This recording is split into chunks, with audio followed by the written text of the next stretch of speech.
already made up. I may not be able to help you with all of them, but I...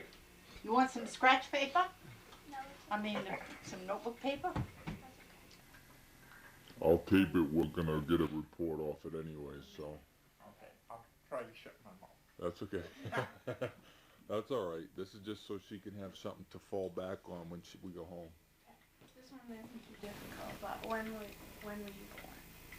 When was I born? Yes. I was born on June 27th, 1924. Okay. What age did you go into the military? I went into the Navy on November the 17th, 1942. Okay, that answers my next question. Where did you serve? The Pacific or like in Europe? What was I didn't Where You serve in the Pacific? Oh, I was in the Pacific most all the time. I went through boot camp in Newport, Rhode Island. And then after I went through boot camp, I came home on a short leave, and that was January the 12th, 1943. And then from there, when I went back from my leave, I went to Memphis, Tennessee, and I went through service school there, aviation ordnance school. And then from there, after I graduated, I went to gunnery school in Hollywood, Florida. And then from gunnery school, I went to what they called aircraft operations in Sanford, Florida. And that's where we learned to fire the guns from a turret, an airplane turret. You go to school and learn just about anything. If you were doing well, they'd keep you in school, Yep. A long time, really. You could get quite an education, actually, in service, Yep. If a person wanted to. But from after we went to Seattle, we was only there for just a couple of days, and then we went to a place called Whidbey Island. It's out in Puget Sound in Washington State. And there was an airfield there by the name of Alt Field. And there was a seaplane base right nearby, but we was on the land plane base. And that's where the squadron that I was in when we went down the South Pacific was commissioned at Alt Field in Whidbey Island in Washington. And after we did preliminary training there, and the squadron was all formed, and there was 6 men in each crew. There was a pilot and a co-pilot, a plane captain, a navigator, radioman, and a turret gunner in each crew, six people. Well, a what gunner? A turret gunner. A turret gunner. Turret gunner. We had a top turret in the plane, and Okay. had the twin 50 caliber machine guns. Okay. And that was his station, actually. Yeah. And I was navigator in the crew that I was in. I was in what they call Crew 5. And I flew with a man by the name of Virgil McCormick, a very good pilot. And the co-pilot was a fellow by the name of Pat Walker. My plane captain was Johnny Madison. And my radioman was Jesse Hatfield. And the top turret gunner was Bob Bartosh. And after we left Whidbey Island, after our training was over, we flew the planes down to San Diego, California. And then they put them aboard a small aircraft carrier. It was what they call a Jeep carrier, CVE. And they took us in the planes over to Hawaiian Islands. And we went to a place called Kaneohe Bay in Hawaii. And that's where we trained for What a shame. a number of Hawaii. months there. And while we were there, we lost one of our crews. They were out on a night navigational hop, and they whatever it was evidently faulty navigation, and they just went down at sea, and we never found any trace Wow. or anything. And we searched for them for about 4 days. In fact, I flew practically every day, 3-4 times in different planes. Just get out of one plane and another, searching for at least something. We thought we might find some debris, some of the dye that they use, on the life jackets and things like Never that. found a thing? We never found track Wow. or trace of anything. That's unreal.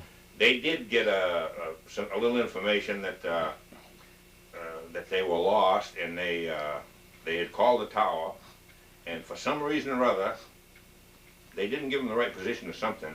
They figured the tower, instead of giving them a direction back to the base, they give them a reciprocal. Oh.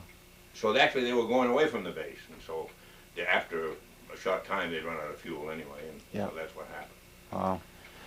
And while we was there at Kaneohe Bay, they sent the crews, probably 6 crews at a time, down to a little island called Johnson Island. It was about 750 miles southwest of Hawaii, and we trained there too. And that was actually just like being in the tropics, really. And the island itself was just a small island, nothing there but coral rock. It was man-made island. Oh. And they had constructed some, like a mess hall and a few Quonset huts they'd put up, and that's where we lived and everything.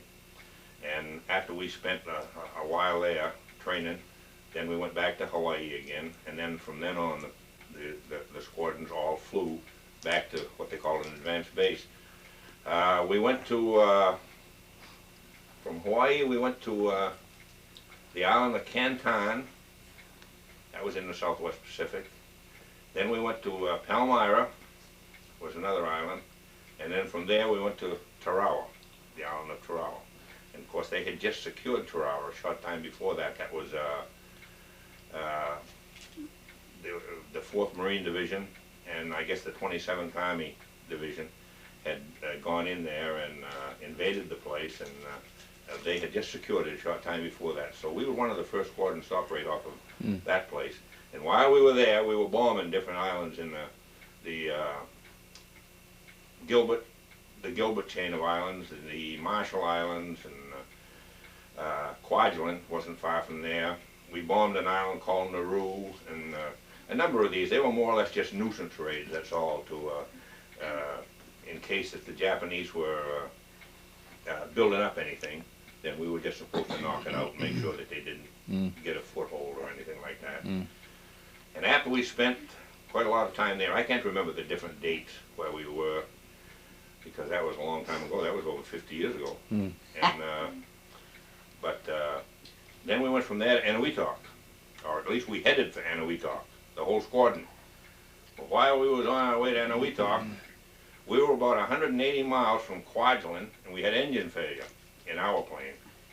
And so while we were traveling and probably flying at about 9,000 feet, we had 2 extra men in the plane that were men that belonged to the squadron, but they didn't normally fly. So whenever we advanced to a different base, they still had to go along with somebody. So we had 2 of them in our plane. We had the plane loaded with a lot of gear, extra gear. Like we even had cot beds in the bomb bay, and we had all the pay records for the whole squadron in our plane. And so we, from a height of probably 9,000 feet, we just started dropping right straight down, like that. And on one engine, the pilot couldn't retain that altitude. So we started throwing everything out of the plane that we could get our hands on. So we took the guts out of the guns and everything and threw everything out. We threw all the baggage that we had in there, and we jettisoned, we didn't dare open the bomb bays because we thought if one of those cots should happen to get Joe poked in there or something, then he couldn't close the bomb bay doors and we'd lose flight speed. So we didn't dare open it. But we did throw out everything we could get our hands on, and I had a bag with a camera and a lot of stuff. That all went over too. And after we got down, the plane dropped to probably 400 feet. Wow. Before he could finally hold it there. And we could retain that altitude, 400 feet. And of course, he asked me for a heading right off when we lost that engine to Kwajalein. And I gave him the heading to Kwajalein. And figuring it out on the chart, we was about 180 miles from Kwajalein. So we had to go in there on one engine.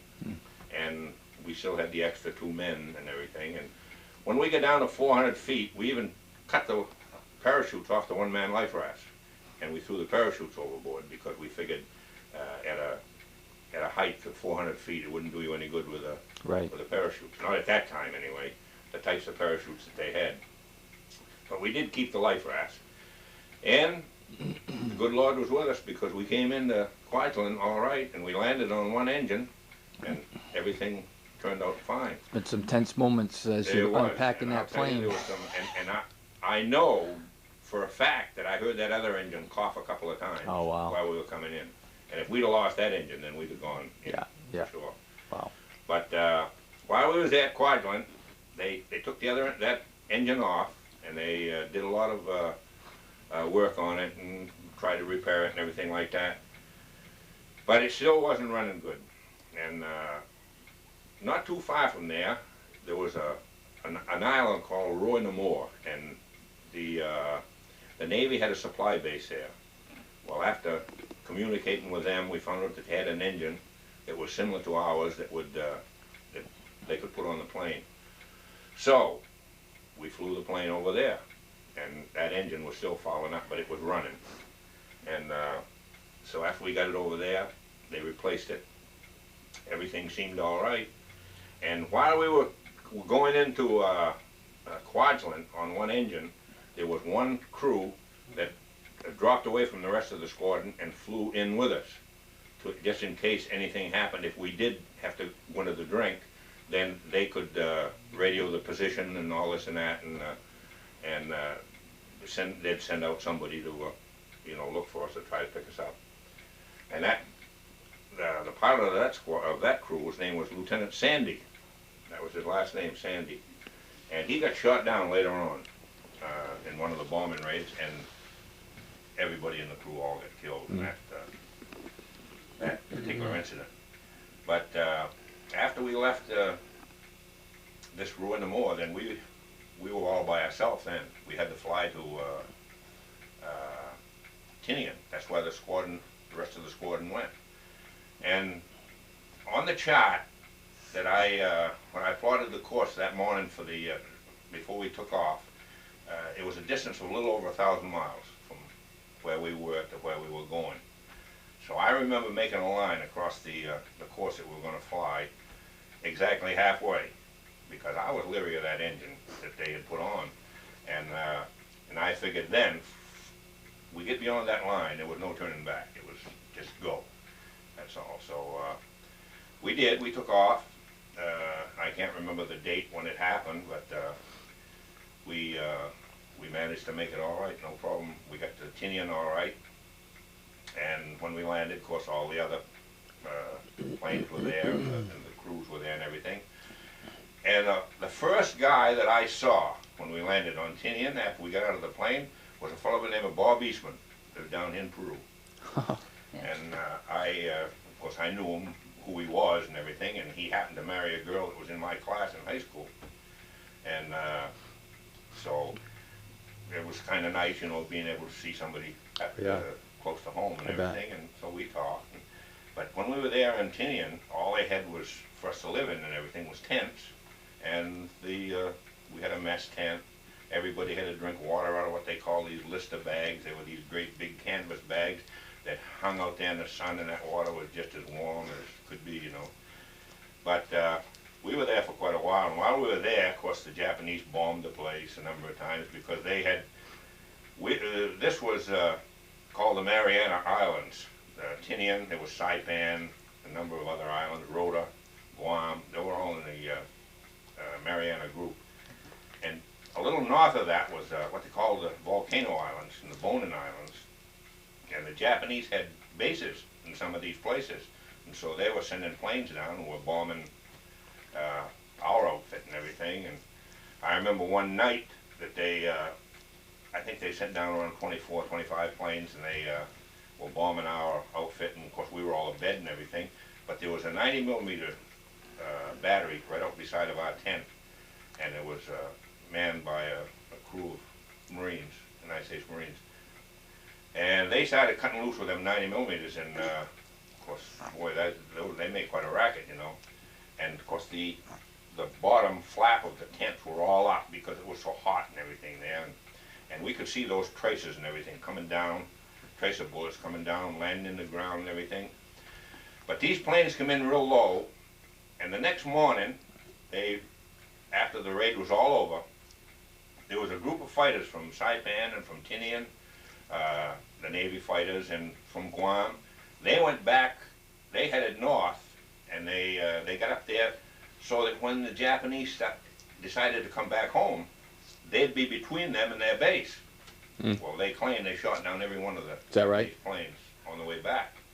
But they started looking around the area the next morning, and I didn't happen to see them all, but I did see some of them, and they said that there was somewhere in the vicinity of 80 bombs that never even went off because the Japanese they came in too low, and the bombs didn't have time to arm, see? Yeah.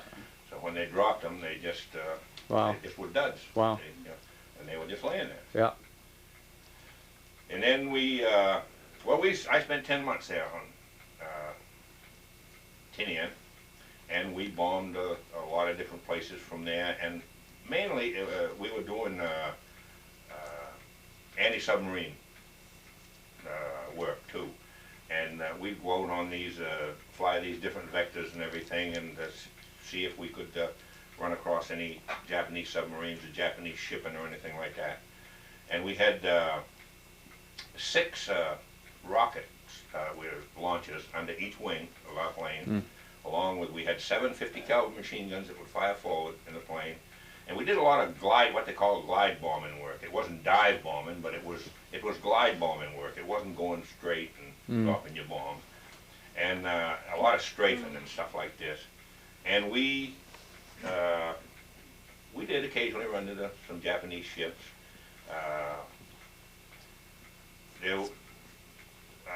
About 10 months after we were there, on February the 19th, 1945, that's when they went into Iwo Jima. And of course we were one of the squadrons that flew cover for the fleet. And they had Task Force 58 was the fleet that was they were going to land there on Iwo Jima and invade the island, because the Japanese had been there for a long time, and they were really dug right in, you know. They had made a big fortress right under this mountain, Mount Surabaki. And so the Navy had a bunch of battleships and cruisers just sitting right offshore from Iwo Jima. And they cut pretty near 200 feet right off the top of that mountain with their guns. Unreal. Them big 16 inches and like that. They practically cut 200 feet right off the top of that mountain, Surabaki. But when they went in there, they were dug in so deep and everything that, the Americans lost a lot of men. Really? Yeah, they lost them.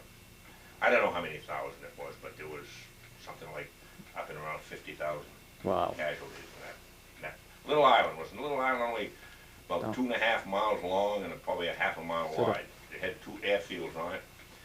And after they secured the first airfield, what's called South Field, we were the first squadron to operate off of that field. So we landed there. We had our own, our own tents and everything, and had everything that we needed for, to be able to stay there. And they were still fighting for the other airstrip in the northern part of the island. Like I said, the island was only 2.5 miles long, and so we were the first squadron to operate off of there. And after they secured the other airfield, then that made that a pretty good place for these B-29s. When the B-29s flew to Japan, and if any of them got, if they were wounded or anything, any of the had engine trouble or had any that got hit real bad or anything like this, this gave them a place to land where they didn't have to go back too far. And because the B-29s were all coming from Saipan, Tinian, and Guam. And I remember one night in one of the movies, of course the movies were all right outdoor, and we'd sit on these sandbags. I've counted 400 of those B-29s taken off on their way to Japan. And they had 7 airstrips on Tinian where we were that were just B-29 strips. Yeah. And them planes was going all the time, continuously. Every couple of minutes there'd be a plane take off, take off, take off. So it'd be 400 or so. Then from Saipan, they had a bunch from there. And then down to Guam, was south of us, they had a bunch from there. And they were all going to Japan. And like I say, a lot of them would get hit, and they'd it's very possible that they wouldn't be able to get all the way back home, but Iwo Jima made a pretty good place for, like a haven for them, you know, to land. Make How it. about the time that your life was spared when you got a telegram? Well, that was actually it was in Hawaii. But that was about the size of my, by the time that we got done operating there, and we sank 3 Japanese ships in one day, our squadron, and we happened to be involved in that, and of course we, like I said, we had these 6 rocket launchers under each wing, and we used to use 5-inch rockets. That was a 5-inch projectile diameter, and those do a lot of this stuff was picket boats, and the Japanese would have these boats out there, and they were loaded with radio equipment and all kinds of communications equipment, and this was to be able to spot the V-29s when they were heading for Japan, and they could notify Japan that they were coming. Yeah. See? So that was one of our jobs to try to get rid of as much of that as they could. Yeah. And that would be a little better protection for the V-29 outfit. Yeah. But after we were there for 10 months or so, then they started rotating some of the crews back to the States, and just before they dropped the atomic bomb, and that atomic bomb was actually put together right there on Tinian, where we were. But it happened just a little bit after I left there.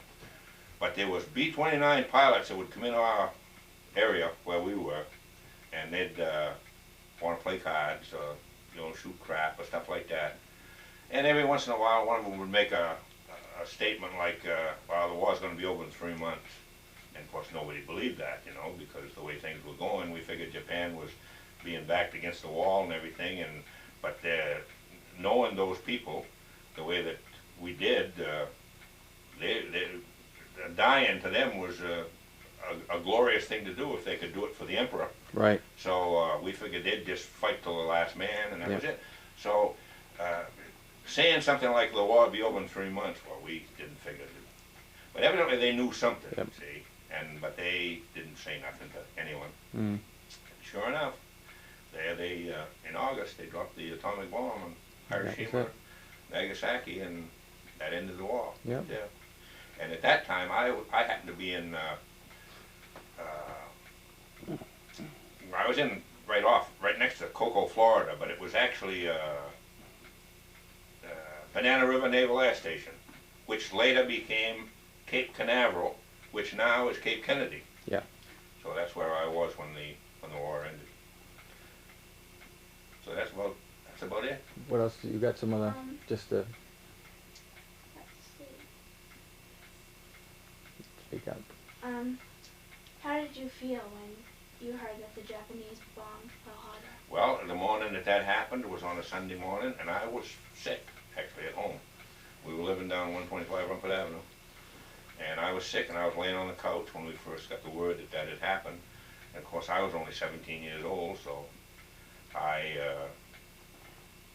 didn't really know that much about it, and I still had to go to school and graduate from high school and everything, which I did. But it was, of course, it was the talk of the whole country at that particular time. And then you'd hear a lot of the politicians talk, and they figured this was going to be a long war, and really it was, because the United States weren't prepared to fight a war like that. And the Japanese was winning all the battles right up for about the first 2 years of the war. And it wasn't until the Battle of Midway, which is actually the turning point of the war. That's when the United States sunk 4 of their carriers over there in Midway, and really we got the upper hand then, from then on out. From then we started winning. By that time, the people back in the States here were producing the war materials that they needed. They were building the ships and building the planes, and we were really in pretty good shape after that time. But for the first couple of years, it was the Japanese were winning everything. Were you wounded in any battles? No, I never was. I came back one time, we counted the bullet holes in our plane. We had 74 bullet holes in our plane, but nobody got wounded in the plane. Were you involved in the liberation of any countries? No, What did you think when you heard that the U.S. dropped the bombs on Hiroshima and Nagasaki? Well, of course, we'd heard a lot of talk about the invasion of Japan and how they was almost reconciled to the fact that they were going to lose 1 million men, that the Americans would lose 1 million people in order to secure the island of Japan. So when we, after they dropped the first atomic bomb on Hiroshima, then of course the Japanese started stirring around, and they began to start talking about peace, you know. So then it wasn't with just a week, they dropped that one on Nagasaki too, and that was actually what did it right there. Then the Japanese wanted to quit. There were so many people killed. In Hiroshima, I think, from what I've read and heard, that that bomb killed 300,000 people, that one bomb. And that was a small bomb. And it was an atomic bomb, which is nowhere near as powerful as the, you know, the hydrogen bombs and the bombs that they have today. But it was,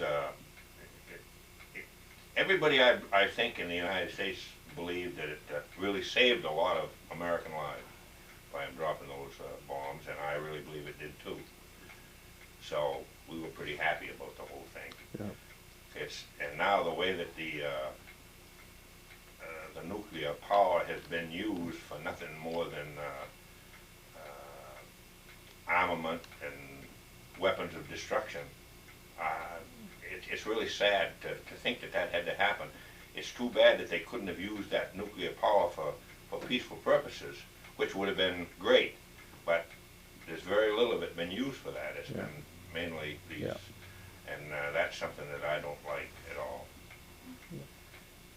How did you feel when the U.S. entered World War II?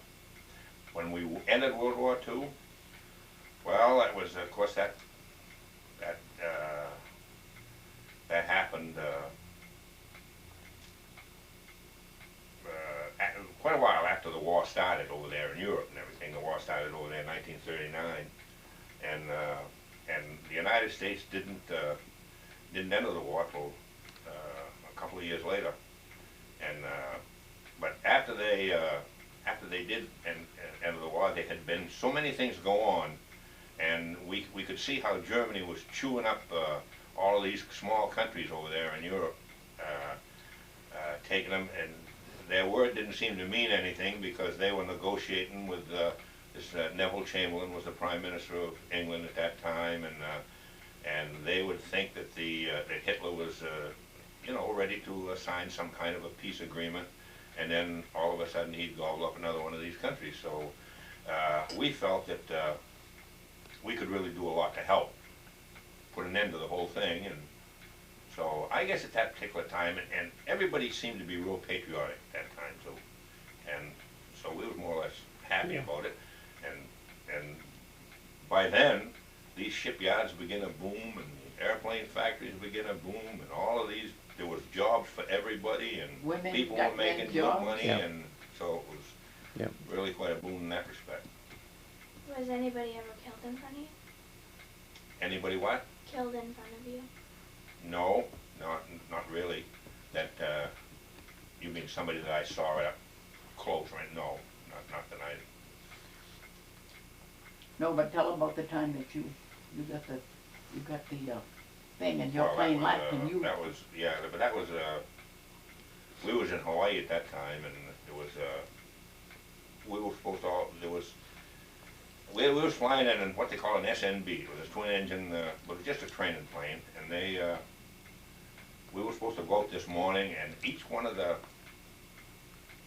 guys that was going to fly along as a crew member would have an instructor with him. So actually there'd be a double-sized crew.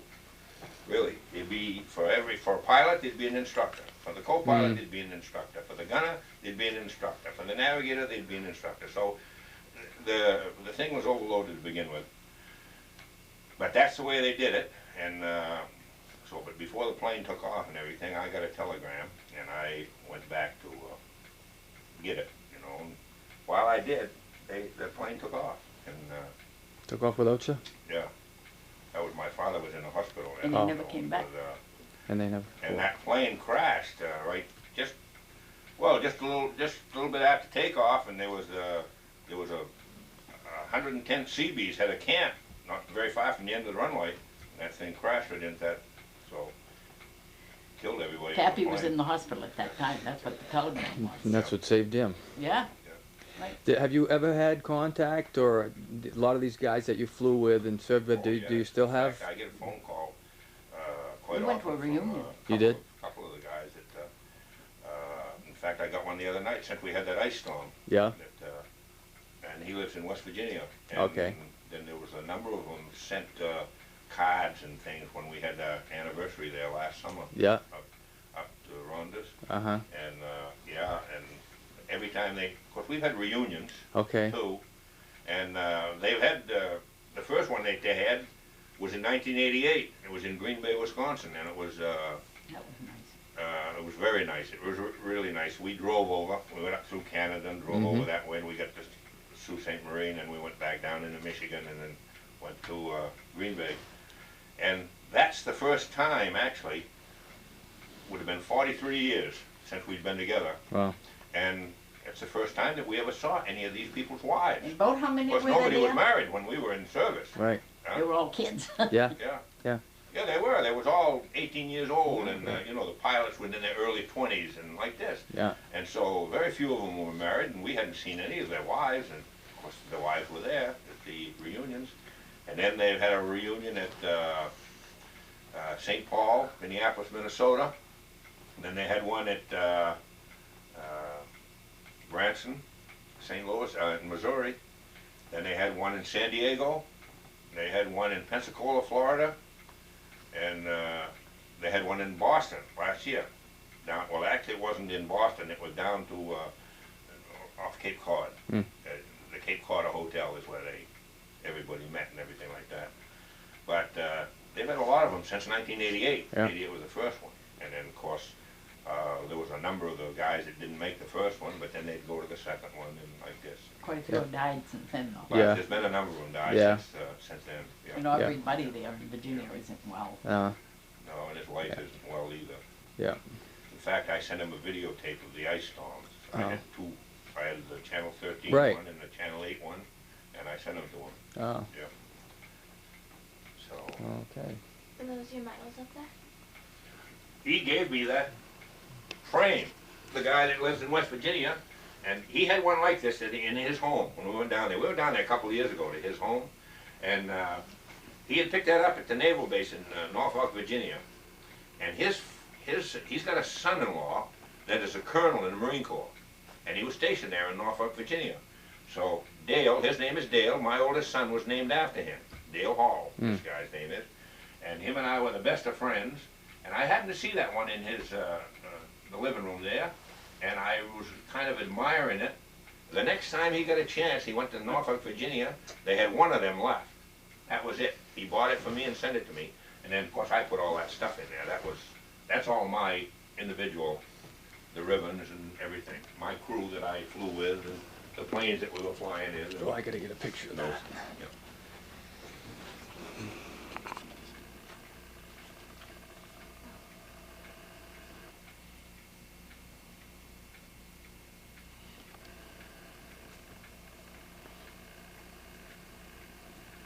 What are the ribbons and stuff for? Well, the ones on the end, you can tell by the color of the ribbons on the medals. Of course, back during the war, they didn't used to wear the medals; they just wear the ribbon. Yeah. And this one here is the air medal, and that's the one right there in the middle. Yeah. That was the air medal with 2 stars that I got. This is the Distinguished Flying Cross, and this is the ribbon for that. That's this is the American Theater of Operation. This is the Asiatic Pacific Theater of Operation. This is the Good Conduct, and that's the Victory ribbon. And that's the plane you flew in? That's the plane we flew in there. That's the PV-1, the Vega Ventura. And this is the crew that I flew in here. This is the pilot, first pilot, Virgil McCormick. This is Pat Walker, the co-pilot. This is Johnny Madison, the plane captain. Bob Bartosh, the turret gunner. And then me, I was the navigator, and Jesse Hatfield was the radioman. These guys all still alive? No. No? The pilot had cancer. This man is still alive. He's been to the reunions. Jess Hatfield died a couple years ago with cancer. He died real young. I can't remember just whether it was heart or what. And then he died about a year ago, Johnny Madison. Wow. Yeah. Yeah. But he got flight training. He went to, he put in an application for flight training, and they sent him to one of the schools for flight training. And I don't even think he'd graduated. And he died. Wow. I don't know if it was his heart or... Oh, really? Yeah. He was a pretty big fella. Yeah. Yeah, he was a He was bigger than you guy. are. Yeah. Well, is that your entire interview? And what do you say? Thank you very much. Well, is that good enough? Yeah. All right. Good. Wet bombing in. This is the plane here in flight. Over there, this is the crew, my crew again. Oh, yeah, that's a better picture. These are some of the, like the thing when we went to gunnery school and stuff like this. They'd give us these certificates when we graduate. And, you know, they didn't really amount to much, but Well. they just said that you did it. Right.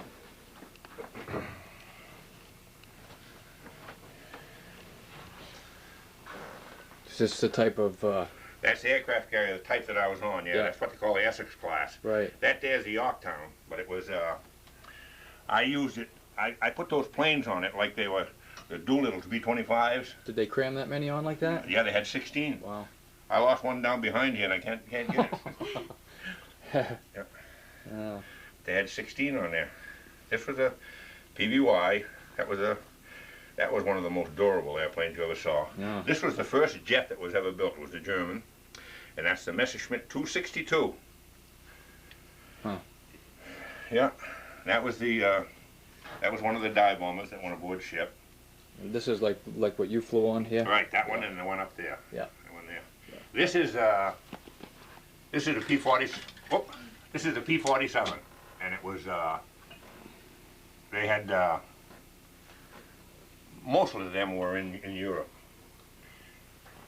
The Thunderbolt, what they call it. That's a P-51. I think that was probably the best Air Force plane in the whole war. P-51 Mustang. This is a P-40. They used them in China. The Flying Tigers used them, and of course that's why they got that Right.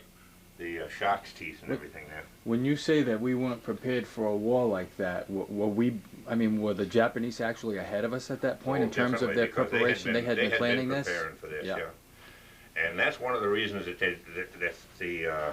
they did so much damage in Hawaii, Pearl Harbor, was it was unheard of that they could drop a torpedo from an airplane, and without it going all the way to the bottom of Pearl Harbor.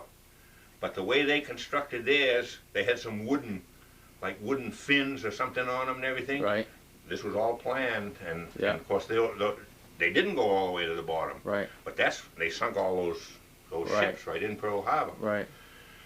This was of course that was the P-38. That plane there is the one that shot down the Yamamoto, the man that actually planned the whole Is that right? Japanese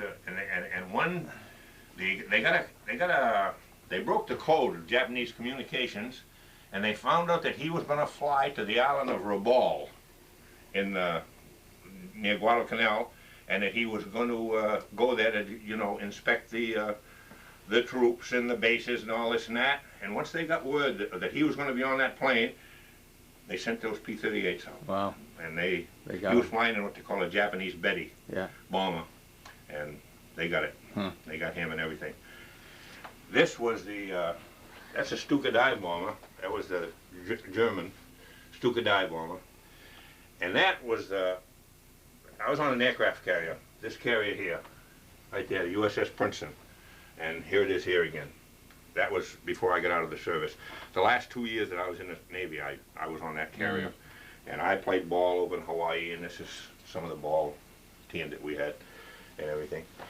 But that was, we had 50 of those planes on there. 25 of them was designated as fighter bombers, and the other 25 was designated as fighters.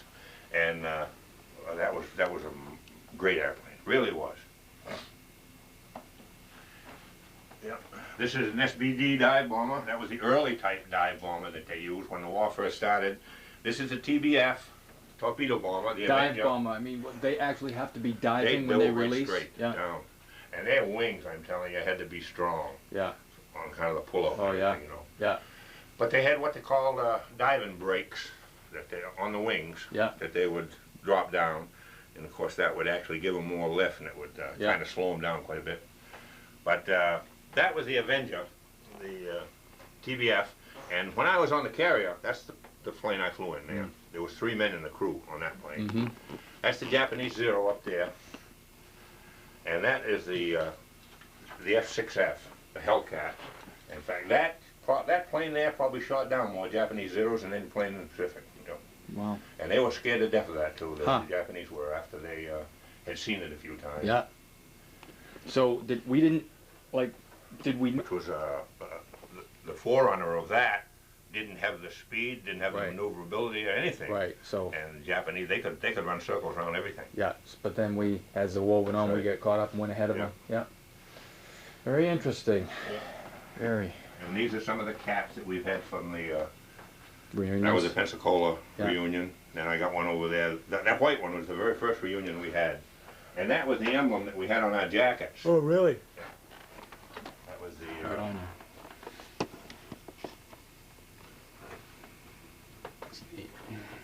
Prize. And of course, these are 2 of the present day. Right. That's the Quite a F-16 difference. and that's the F-14. Never flown in anything like that, have you? No, Ever no, have the no. desire to? No, and that's, of course, those were all jets, and they were. Yeah. They didn't even have them back. Right. You know, and Yeah. only the last few years. That's the F-16. That's probably one of the best fighters in the world Yeah. today. Yeah. And I painted that with an airbrush. Oh, really? Yeah. And that first time I ever tried to use an airbrush. Yeah.